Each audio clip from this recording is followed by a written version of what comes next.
Pessoal, graças a Deus, tudo bem? Falar um pouquinho aqui de quando eu me converti, do início da minha vida cristã. Em dezembro de 96, eu aceitei Jesus. E ali depois eu fui inserido no meio de uma igreja bem tradicional, uma igreja bem cheia de usos e costumes, uma igreja bem grande também. E ali comecei minha vida, não entendia nada, não conhecia ninguém. Fui o primeiro crente da minha família. Fui conhecendo as pessoas, fui vivendo ali de acordo com Deus ia me mostrando as coisas, me mostrando o que era ter uma vida, um convívio em igreja, né? Um convívio em uma comunidade que era totalmente nova para mim, totalmente diferente. E ali eu lembro algumas coisas, assim, uma primeira coisa que me chocou muito foi a gente estava uma turma de jovens foi jantar em algum lugar, não lembro mais na casa de quem. E ali na hora de ir embora, um daqueles irmãos me deu uma carona no carro dele. Irmãos, e ali ele me deu a carona e ele tinha um Gol, aqueles Gol quadrado ainda. E ele tinha umas músicas lá, tocando aquelas músicas eletrônicas e dirigindo, todo correndo, cantando pneu. E eu fiquei tão chocado com aquilo. Porque eu falei, Senhor, mas eu vim do meio de tudo isso. E aqui no meio do teu povo eu estou encontrando isso também. Aquilo me chocou muito, sabe? Eu meditei muitos dias sobre aquilo que eu vi. Mas aí depois eu conheci, fiz amizade com outro pessoal lá, uns outros irmãos, assim, uns outros jovens. E ali dentro, no nosso meio ali, nasceu um tempo de oração. A gente se reunia na casa de um irmão, ele era, embora jovem, mas ele era solteiro assim, ele já tinha a casa dele. E ali foi um lugar que a gente se reunia para orar.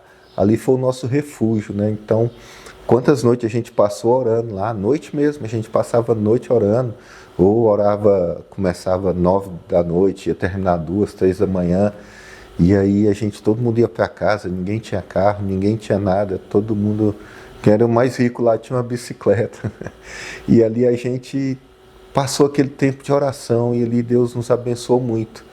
Eu estou trazendo isso porque eu fui lembrar disso, o Senhor fez eu lembrar dessas coisas e eu comecei a lembrar daqueles sentimentos, sabe, irmãos? E eu parei para olhar coisas que naquela época eu não olhava, eu nem pensava, nem tinha conhecimento disso. Mas naqueles dias nós nunca oramos por dinheiro, nós nunca oramos por emprego, nós nunca oramos por qualquer outra coisa que não fosse pela presença de Deus. A nossa oração era para sentir a presença de Deus. E muitas vezes o Senhor desceu ali poderosamente naquele lugar. Muitas vezes a gente viu coisas que talvez você tenha que ir numa conferência com um grande irmão, um grande nome para você ver um mover e Deus fazia tão simples ali naquela casa daquele irmão.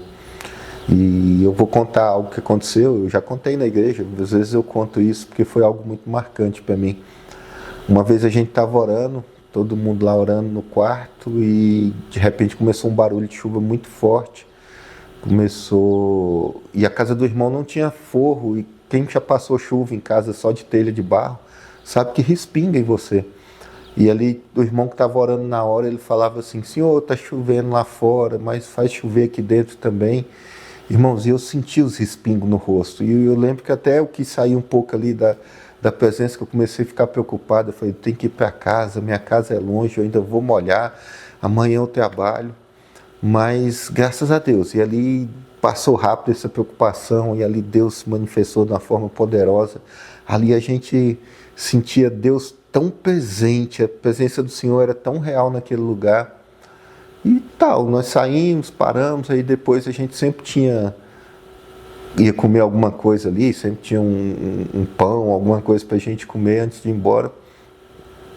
E quando a gente saiu, irmãos, a gente teve noção do milagre que aconteceu. Porque aquela chuva, não teve chuva. O chão estava sequinho, não tinha chovido nada. E alguns irmãos ficaram sem acreditar, e alguns irmãos começaram a glorificar a Deus. E foi algo extraordinário. A presença do Senhor fez chover dentro daquele quarto. Não foi fora da casa, foi dentro daquele quarto. Tanto que alguns irmãos mais incrédulos ali, eles voltaram no outro dia para ver se não tinha nenhuma árvore, nenhuma folha passando em cima da casa, sabe? Alguma folha de árvore para poder imitar o barulho da chuva. Mas foi algo extraordinário que nós vivemos naquele lugar. E eu sei que aquele tempo foi muito precioso na minha vida, porque como o azeite da viúva, que ela teve muitos vasos e ela vendeu para viver do resto. E eu acho que muitas vezes quando faltou azeite na minha vida, quando faltou um tempo de oração, quando faltou um tempo de consagração a Deus, eu sei que eu tiro ali daquele tempo. Eu sei que eu tenho azeite guardado desde aquela época. Então você que às vezes está achando que não dá conta mais, está achando que está difícil, mas lembre daquilo que o Senhor já fez na sua vida. Lembre que você tem azeite guardado. Lembre que sempre é tempo de buscar. E essas coisas não ficaram no passado. Essas coisas aconteceram aí há quase 30 anos atrás, mas o Senhor é poderoso para fazer qualquer tempo. Se a gente orar e buscar, Deus faz. Deus abençoe a todos, em nome de Jesus.